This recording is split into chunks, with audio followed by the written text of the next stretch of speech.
Sir नुकतंच आपण एक ट्विट केलेला आहे 40% वाले किंवा 50% वाले तिकडे जाऊन प्रचार करतात, काय नेमकं?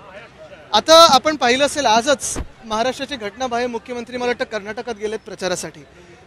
एक गोष्ट आहे की तिथे 40% सरकार हे भाजप सरकारला सगळीच जनता तिथे म्हणत आहे आणि आपण एकंदर प्रचारामध्ये पहा, लोकांमध्ये पहा, ही भावनाच आहे की 40%चं सरकार। एक प्रामुख्याने जर आपण कंपेअर करायला गेलो तर इथे 40% 50% वगैरे नाही आहे, कारण इथे अख्खं सरकारच बिल्डर कॉन्ट्रॅक्टरचं आहे। पण हास्यास्पद गोष्ट हीच आहे की 50 खोकेवाले हे 40% साठी आज प्रचाराला गेलेत। खरं तर तिथे जाऊन आपले जे मराठी बांधव आहेत त्यांचा आवाज ऐकणं गरजेचं होतं, महाराष्ट्र एकीकरण समिती असेल त्यांच्यासाठी प्रचार करणं गरजेचं होतं, पण मिंदे ते मिंदेच। एकूणच आपण पाहतोय बारसूमधील नागरिकांचा रोष हा प्रचंड पाहतोय, मात्र सरकार कुठेही चर्चेला सामोरे जात नाही असं देखील आरोप आहे। कुठेही सरकार चर्चेला जाणार नाही, मुळात सरकार हे स्वतःसाठी बसलेलं आहे। जसं मी सांगितलं, नमा होमिओपॅथी ही एकमेव औषध प्रणाली आहे जिचे कोणतेही साईड इफेक्ट्स तुम्हाला जाणवणार नाही। नमा होमिओपॅथी आरोग्य संजीवनी। की आज देखील घटनाबाह्य मुख्यमंत्री जेव्हा कर्नाटकात होते तेव्हा महाराष्ट्राचा विचार करणं गरजेचं होतं, पण स्वतःची खुर्ची वाचवण्यासाठी त्यांच्या बॉसेसचं ऐकून आज कर्नाटकात ते प्रचारासाठी गेले। जसं मी सांगितलं 50 खोके आणि 40% हे एकमेकांकडून काय शिकतील हे आज ऐकण्यासारखं राहील।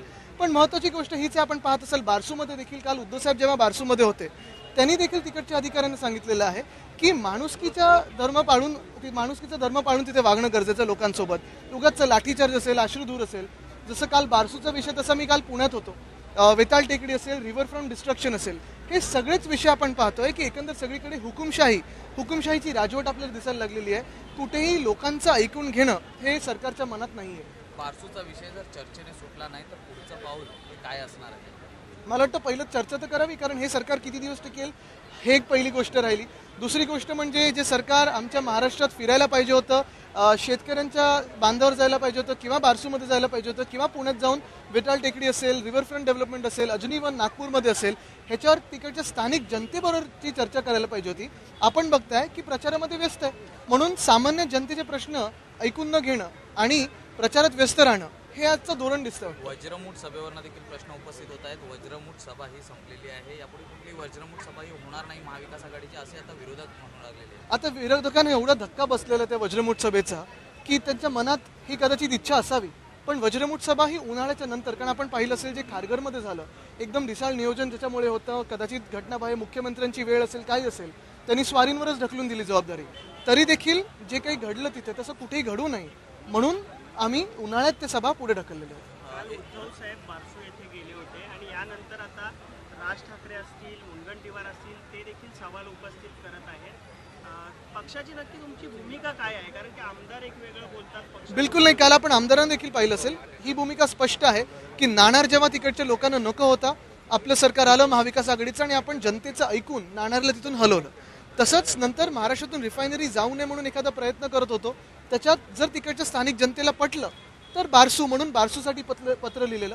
MIDC असेल किंवा प्रोजेक्ट प्रॉपोनंटला आमची अट हीच होती की पहिलं जाऊन तिकडच्या स्थानिक नागरिकांना प्रोजेक्ट काय आहे, प्रकल्पामध्ये काय काय तिथे होणार आहे, प्रदूषण होणार की नाही हे समजून सांगावं। जनतेला जर पटलं तर ठीक आहे, पण काल जसं उद्धव साहेबांनी देखील सांगितलेलं आहे की गुजरातबरोबर एक डील करूया आपण, गिफ्ट सिटी असेल म्हणजे इंटरनॅशनल फायनान्शियल सेंटर असेल किंवा वेदांता फॉक्सकॉन असेल ते महाराष्ट्राला द्या आणि रिफायनरीचा प्रोजेक्ट गुजरातला आनंदात घेऊन जा। सर दुसरा एक महत्त्वाचा प्रश्न असा आहे की संजय राऊत हे राष्ट्रवादीत प्रवेश करणार आहेत किंवा त्यांच्या संपर्कात असल्याचा आरोप आता नितेश राणे त्याच्यावर कधी कोण बोलतं का? आज हास्यदी नसलं तरी जाऊ दे ना, सोडून द्या त्याच्या। अनेक विद्यार्थी आहेत ते मणिपूरमध्ये अडकलेले आहेत। मणिपूरची एकंदरीत स्थिती बघितली तर चिंताजनक आहे। शूटर साईडच्या परवा मी ऑर्डर्सबद्दल ऐकलं, काय नक्की होते तिथे ते लोकांसमोर येत नाही, पण हा हिंसा तिथे चाललेला आहे हा आपल्याच देशात धक्कादायक आहे आणि कुठेही अजून ते कमी होताना दिसत नाहीये। त्याच्यात आपले महाराष्ट्राचे विद्यार्थी असतील आणि इतर वेगळ्या राज्यांचे विद्यार्थी असतील, हे सगळेच अडकलेले आहेत। सामान्य नागरिकांचे हाल होतात, ते कुठेतरी त्याला सुटका देणं गरजेचं आहे। आजचा आपला एक महाआरोग्य जो शिबिराचा कॅम्प हा शेवटचा आहे, यानंतर डोर टू डोर आपण जाणार आहात। मात्र दुसरीकडे याच वरळी मतदारसंघात आता शिंदेकडनं देखील मातोश्री कॅम्प हा आरोग्याचा चालू केलेला आहे, कसं पाहता? ते पण नाव चोरलेलं आहे म्हणजे जसं मी सांगितलं तर ठाकरे आडनाव पण ते लावायला लागतील कदाचित, पण कारण स्वतःचं जे काय ते दाखवायला लाज वाटते त्यांना, पण मुळात एकच आहे। आपण पाहिलं असेल की आमचे हे कॅम्प्स गेले 4 आठवडे म्हणजे आलटून पालटून ऑल्टरनेट संडेज आम्ही घेत आहोत, चांगला रिस्पॉन्स येत आहे। आणि आरोग्य शिबिरामध्ये आम्ही घरोघरी जातो, कुठेही जास्ती प्रचार वगैरे आम्ही केलेला नाही, कारण हे खरोखर स्थानिक जनतेसाठी आम्ही करत आहोत. तसंच पुढे गेल्यानंतर काही फिवर क्लिनिक्स वगैरे आम्ही प्लॅन केलेले आहेत, खेळाचे काही स्पोर्ट्समध्ये आम्ही काही कॅम्प्स प्लॅन केले, ते चालू असतं माझ्या मतदारसंघात. पण घटनाबाह्य मुख्यमंत्र्यांना मी आमंत्रण दिलेलंच आहे की चला इथून तुम्ही लढा, नाही तर मी ठाण्यातून लढतो. आदित्य जी, हिंदी में एक बार बताइए, सीएम एकनाथ शिंदे कर्नाटक में हैं, वहाँ चुनाव प्रचार के लिए गए हुए हैं, उस पर आपका रिएक्शन? एक तो वो इलीगल सीएम है, दूसरी बात तो यही है कि आज बहुत ही मैं दिलचस्पी से देख रहा हूँ न्यूज़ को, क्योंकि 50 खोखे वाले 40% से क्या सीखने वाले हैं, ये मुझे भी दिलचस्पी है. तो मैं भी आपकी न्यूज़ चैनल को देख रहा था कि क्या उनमें बातचीत होगी, क्योंकि यहाँ तो 40% नहीं, पूरी सरकार ही बिल्डर कॉन्ट्रैक्टर की है.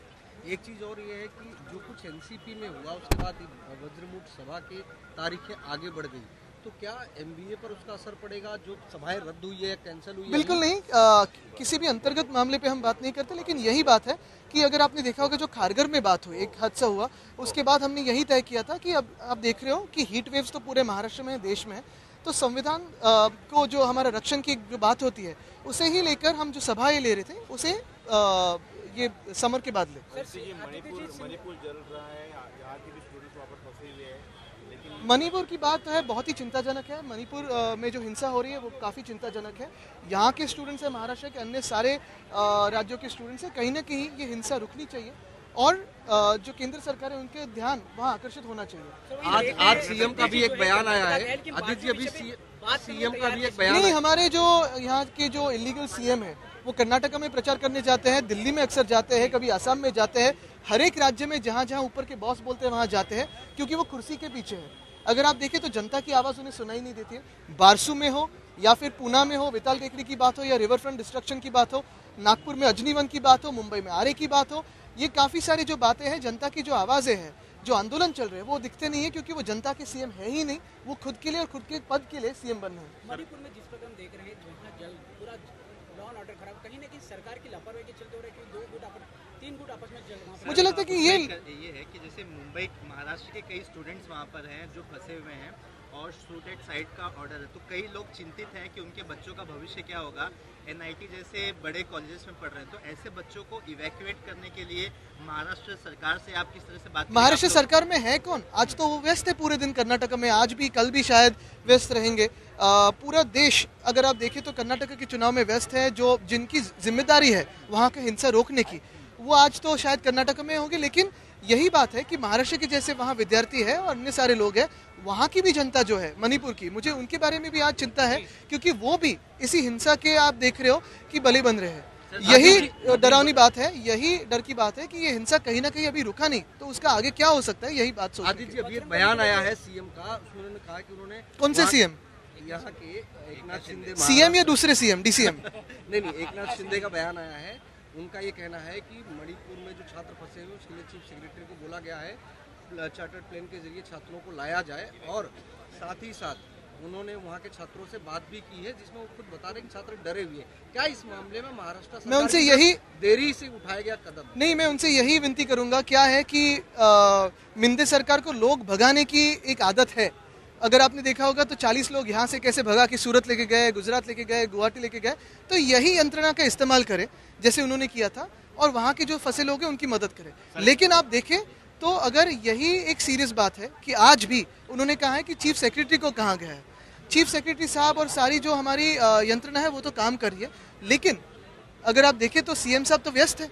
सीएम साहब प्रचार में व्यस्त है. सीएम साहब को बारसू के बारे में बात करने के लिए वक्त नहीं है. सीएम साहब को अजनीवन हो, आरे हो, रिवर फ्रंट डिस्ट्रक्शन हो पुणे का, इसके बारे में जनता से मिलने के लिए वक्त नहीं है, क्योंकि आज वो प्रचार में व्यस्त है. वैसे ही मणिपुर में जो हमारे बच्चे वहाँ फंसे हुए हैं, हमारे जो दोस्त फंसे हुए हैं या जो विद्यार्थी फंसे हुए हैं, उनके बारे में भी चिंता है. लेकिन आज मुख्यमंत्री के दौर पे वो तो व्यस्त है. संजय राउत को लेकर नीतीश राणे का एक बयान आया है, ये कहा जो उनके लगातार आज वर्ल्ड आफ्टर दे, लेकिन ऐसे बयानों को ज्यादा ध्यान न दे. संजय राउत एनसीपी जाने की पूरी तयारी में, उनके सूत्रांनी कन्फर्म किया है उनको. और शिवसेना काय की ज्या लोकांचा पगार आमच्यावर टीका करून मिळतो, त्यांना त्यांचा पगार मिळू दे ना, बोलत राहू दे रोज.